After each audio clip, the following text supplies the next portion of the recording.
Pemirsa, saat ini saya sedang berada di daerah Puncak, tepatnya di Pacet. Saya dengar-dengar di sekitar sini ada peternakan puyuh.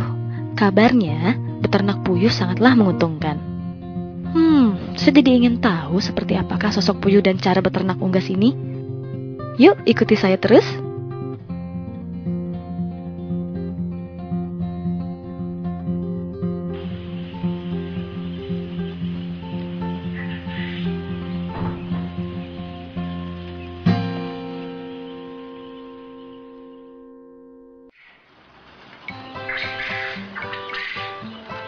Pemirsa, puyuh merupakan unggas bertubuh kecil yang mudah dipelihara.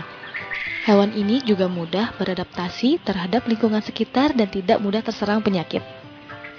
Namun, jangan salah, meskipun bertubuh kecil, unggas ini sangat lincah mengais untung.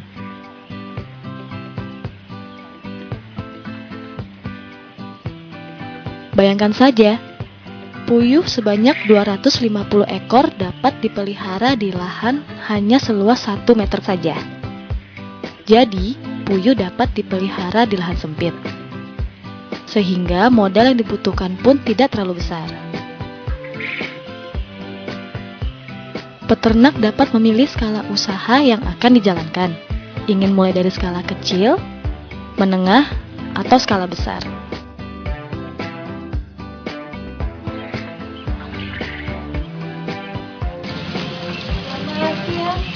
Pak, selamat ya. Iya. Iya, ini Bapak sedang apa nih, Pak? Biasa melakukan kegiatan rutin kontrol puyuh. Oh gitu. Oh, banyak banget ya Pak ya. Ini kira-kira ada berapa ekor sih Pak untuk Di lokasi lokasi satu ini? kandang ini ada sekitar 15.000 ekor. Oh, banyak juga ekor, Iya. banyak banget ya. Jadi terus untuk jenis-jenis puyuhnya nih kira-kira ada apa jenis Pak? Jenis puyuhnya? Yang kita budidayakan ini jenisnya satu macam sebenarnya, yaitu strain Coturnix japonica. Itu dari Jadi negara negara mana asalnya itu, Pak? sebenarnya dari Amerika Latin, tapi Indonesia impor dari Jepang.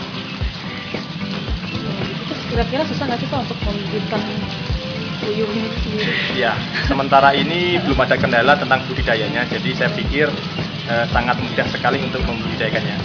Terus ini sebagai orang awam nih Pak, ini untuk beternak puyuh ini pertama kali gimana sih Pak untuk memulainya gitu? Ya, yang jelas persiapan utamanya adalah lahan. Lahan nomor satu, kedua kemudian sarana produksi ternaknya harus ada juga, kemudian ketiga yang jelas bibit dan pakan. Ya, kalau untuk lahan, karena puyuh ini tergolong efisiensi sekali dalam penggunaan lahan, saya pikir semua masyarakat petani bisa membudidayakannya. Kemudian yang kedua, satronaknya, yaitu berupa bibit maupun pakan.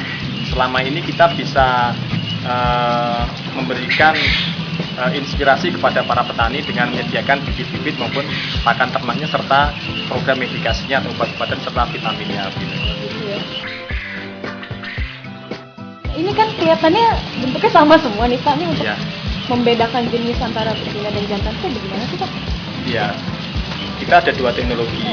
Yang pertama, saat dia lahir umur sehari dengan pola warna bulu, dengan genetika yang kita terapkan sudah mempunyai pola warna coklat untuk betina dan jantan untuk warna hitam. Ya, selain itu, selain dengan cara sexing umur sehari atau pemilihan jenis kelamin, puyuh bisa dilihat secara fisik pada umur 21 hari dengan melihat pola warna bulu dada. Ya. Jadi kalau yang bulunya bertotol-totol coklat atau hitam itu berarti betina. Sementara yang tanpa totol itu adalah jantan. Terus kalau nggak untuk bibitnya sendiri nih Pak, ini Bapak nih membeli atau ini sih membibitkan sendiri gitu? Ya, sejak 2003 kita sudah membudidayakannya. Jadi Membibitkan sendiri ya, Pak, membibitkan sendiri dengan pola perkawinan cross breeding atau kawin silang luar. Jadi ini adalah bibit-bibit yang sebenarnya dapat kita klaim sebagai bibit unggul sebenarnya, karena ini dilalui dengan sistem perkawinan cross breeding. Ini kawinnya secara alami nih Pak ya, nggak Alami, kawin betul. suntik ya Pak ya? Belum. Oh, belum. Puyuh karena dia tergolong kecil ininya, postur tubuhnya kecil sehingga handling untuk memasukkan sperma ke dalam ovari betina itu sangat susah. Oke Pak, jadi ini untuk satu tempat ini cukup kandang bertelur ya, untuk puyuh bertelur aja ya, bertelur. Jadi sebaiknya kalau kandang untuk final stock atau kandang yang khusus memproduksi telur konsumsi itu ditempatkan terpisah. Jadi ini adalah telur-telur yang nanti akan kita jual sebagai telur konsumsi. Adapun kalau tempat untuk membibitkannya lain lagi nih Pak ya, beda tempat ya, karena harus terpisah khusus itu. Untuk wilayah Jabodetabek saja, kebutuhan telur puyuh mencapai 8 juta butir per minggu. Dari jumlah tersebut, baru bisa dipenuhi sebanyak 2,1 juta butir per minggu. Belum lagi permintaan wilayah Sumatera, Kalimantan, dan Sulawesi yang masih sangat besar. Padahal, potensi puyuh tidak hanya terdiri dari telurnya saja. Dagingnya, kotorannya, dan bulunya pun memiliki nilai jual.